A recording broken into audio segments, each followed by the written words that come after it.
ವರ್ಷಗಳ ಇತಿಹಾಸವುಳ್ಳ ಸುಂದರ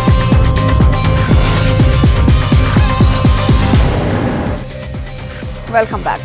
ರಾಜ್ಯದಲ್ಲಿ ಆಲ್ಮೋಸ್ಟ್ 10 ರಿಂದ 15 ದಿನದಿಂದ ಮಳೆ ನಿಲ್ತಾನೆ ಇಲ್ಲ. ಮಳೆ ಆರ್ಭಟಕ್ಕೆ ಅಂತೂ ಜನ ತತ್ತರಿಸಿ ಹೋಗಿದ್ದಾರೆ. ನವೆಂಬರ್ ಮಳೆ ಎಫೆಕ್ಟ್ ಹಾಗಾದ್ರೆ ಎಲ್ಲೆಲ್ಲಿ ಯಾವ ರೀತಿಯಾಗಿದೆ ನೋಡಿ. ರಾಜ್ಯದಲ್ಲಿ ನವೆಂಬರ್ ಮಳೆ ಕಂಟಕ, ಬಿಡ್ತಿಲ್ಲ ಮಳೆ, ಹಾಳಾಗ್ತಿವೆ ಬೆಳೆ. ರಾಜ್ಯದಲ್ಲಿ 10 ರಿಂದ 15 ದಿನಗಳಿಂದಲೂ ಮಳೆಯದ್ದೇ ಆರ್ಭಟ.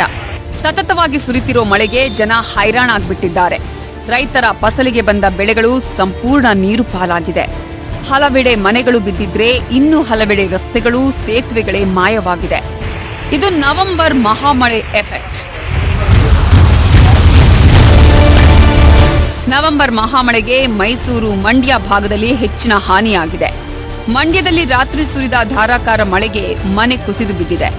ಶ್ರೀರಂಗಪಟ್ಟಣದ ಗಂಜಾಂನಲ್ಲಿ ರಾತ್ರಿ ಮನೆ ಕುಸಿದಿದೆ.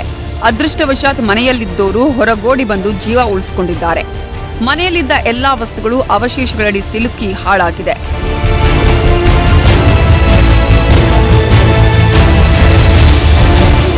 ಮಂಡ್ಯ ಜಿಲ್ಲೆ ಒಂದರಲ್ಲೇ ಮಳೆಗೆ ಅಪಾರ ಹಾನಿಯಾಗಿದೆ. ಈವರೆಗೂ ಜಿಲ್ಲೆಯಲ್ಲಿ 480ಕ್ಕೂ ಹೆಚ್ಚು ಮನೆಗಳಿಗೆ ಹಾನಿಯಾಗಿದೆ. ಈವರೆಗೂ 2 ಸಾವನ್ನಪ್ಪಿದ್ದಾರೆ. ಅಕ್ಟೋಬರ್, ನವೆಂಬರ್ ತಿಂಗಳಲ್ಲಿ 750 ಎಕರೆ ಬೆಳೆ ಹಾನಿಯಾಗಿದೆ. ಮನೆ ಕಳೆದುಕೊಂಡವರಿಗೆ ಶೀಘ್ರವೇ ಪರಿಹಾರ ಕೊಡಿಸುವುದಾಗಿ ಡಿಸಿ ಅಶ್ವತಿ ಭರವಸೆ ನೀಡಿದರು. ಕಳೆದ 2 ದಿನಗಳಲ್ಲಿ ಮಂಡ್ಯ ಜಿಲ್ಲೆಯಲ್ಲಿ ವಿವಿಧ ತಾಲೂಕುಗಳಲ್ಲಾಗಿ ಒಟ್ಟು 36 ಮನೆಗಳು ಪೂರ್ಣವಾಗಿ ನಾಶವಾಗಿದೆ. 141 ಮನೆಗಳು ಭಾಗಿಕವಾಗಿ ನಾಶವಾಗಿದೆ. ಅದು ಬಿಟ್ಟು ಭಾಗಿಕವಾಗಿ ಯಾರ ಮನೆ ನಾಶವಾಗಿದೆಯೋ ಅವರಿಗೆ ಸುಮಾರು 10,000ರಿಂದ 15,000 ತನಕ ಕೊಡಬಹುದು. ಇನ್ನು ಮೈಸೂರಲ್ಲಿ ಚಾಮುಂಡಿ ಬೆಟ್ಟದಲ್ಲಿ ಮತ್ತೆ ಭೂಕುಸಿತವಾಗಿದೆ. ನಂದಿ ಮಾರ್ಗದ ಹೆದ್ದಾರಿಯಲ್ಲಿ ಈವರೆಗೂ ಸತತ 4 ಬಾರಿ ಭೂಕುಸಿತವಾಗಿದೆ. ಕಾಮಗಾರಿಗೆ ಮಳೆಯೂ ಅಡ್ಡಿಯಾಗ್ತಿದೆ.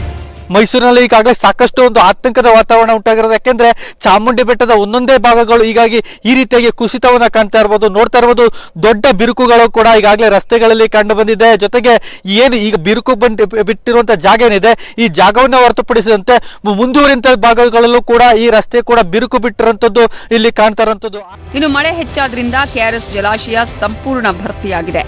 ಡ್ಯಾಂನಿಂದ ಹೆಚ್ಚು ನೀರನ್ನ ಹೊರಬಿಡಲಾಗ್ತಿದೆ. ಮುಂಜಾಗ್ರತಾ ಕ್ರಮವಾಗಿ ನಿಮಿಷಾಂಬ ದೇಗುಲದ ಸಮೀಪ ಭಕ್ತರ ಸ್ನಾನಕ್ಕೆ ನಿರ್ಬಂಧ ಹೇರಲಾಗಿದೆ. ನದಿ ಪಾತ್ರದ ಗ್ರಾಮಗಳಲ್ಲಿ ಪ್ರವಾಹ ಭೀತಿ ಎದುರಾಗಿದೆ.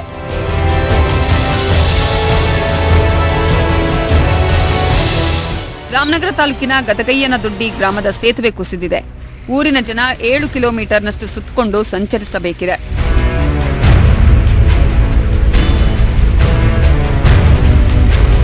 ಅಕಾಲಿಕ ಮಳೆಗೆ ಶಿವಮೊಗ್ಗ ಜಿಲ್ಲೆ ತತ್ತರಿಸಿದೆ. ಮಳೆಗಾಲ ಮುಗಿದು ಚಳಿಗಾಲ ಶುರುವಾದರೂ ವರುಣ ಅಬ್ಬರಿಸುತ್ತಿದ್ದಾನೆ. ನವೆಂಬರ್ ವಾಡಿಕೆ ಮಳೆಗಿಂತ 300ರಷ್ಟು ಹೆಚ್ಚು ಮಳೆಯಾಗಿದೆ. ಭದ್ರಾವತಿ, ತೀರ್ಥಹಳ್ಳಿ, ಹೊಸನಗರ ತಾಲೂಕಿನಲ್ಲಿ ಮಳೆಯಿಂದ ಬೆಳೆಗಳು ಹಾಳಾಗ್ತಿವೆ.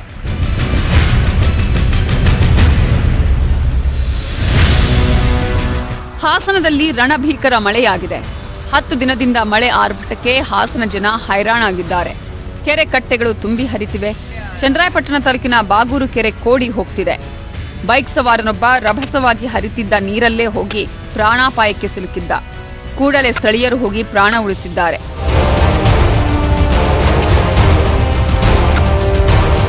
ಚಾಮರಾಜನಗರದಲ್ಲೂ 1 ವಾರದಿಂದ ಸುರಿದ ಸತತ ಮಳೆಗೆ ಅಪಾರ ಬೆಳೆ ಹಾನಿಯಾಗಿದೆ.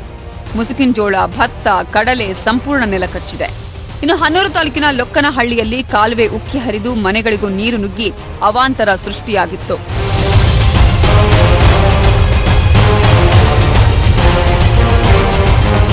ಇದಿಷ್ಟೇ ಅಲ್ಲ, ಹುಬ್ಬಳ್ಳಿ, ಧಾರವಾಡ, ಬೆಳಗಾವಿ ಸೇರಿ ಎಲ್ಲೆಲ್ಲೂ ಮಳೆಯದ್ದೇ ಆರ್ಭಟ.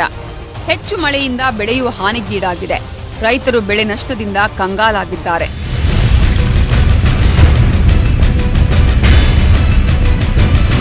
ಶಾಲೆಗಳಿಗೆ ಹೋಗುವ ಮಕ್ಕಳಿಗೂ ಮಳೆ ಹೊಡೆತ ತಪ್ಪಿದೆ. ಹೀಗಾಗಿ ಕೋಲಾರ, ಚಿಕ್ಕಬಳ್ಳಾಪುರ ಹಾಗೂ ಬೆಂಗಳೂರು ಗ್ರಾಮಾಂತರ ಜಿಲ್ಲೆಯಲ್ಲಿ 1 ರಿಂದ 10ನೇ ತರಗತಿವರೆಗೂ ಶಾಲೆಗಳಿಗೆ ನಾಳೆ ನಾಡಿದ್ದು ರಜೆ ಘೋಷಣೆ ಮಾಡಲಾಗಿದೆ. ಇನ್ನು 3 ದಿನ ಭಾರಿ ಮಳೆಯಾಗುತ್ತೆ ಅಂತ ಹವಾಮಾನ ಇಲಾಖೆ ಮುನ್ಸೂಚನೆ ನೀಡಿದೆ.